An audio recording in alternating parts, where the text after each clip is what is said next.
So hello guys, कैसे हो आप लोग। स्वागत है आप सभी का मेरे एक नए इंटरेस्टिंग ब्लॉग में। सो गाइस अभी शाम को बज रहा है 5, तो मैं अभी आ चुका हूँ घर पे। और पालीगंज में आए थे पवन भैया, पालीगंज में आए थे। वहाँ पर देखिए कितना जाम लगाया गाइस। और पवन भैया स्टेट पे हिला दिए। उद्घाटन में आए थे पवन भैया, पालीगंज एक मॉल का उद्घाटन में आए थे।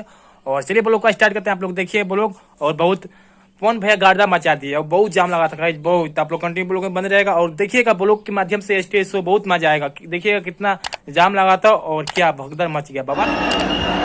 इतना सुंदर लगा, इतना सुंदर लगा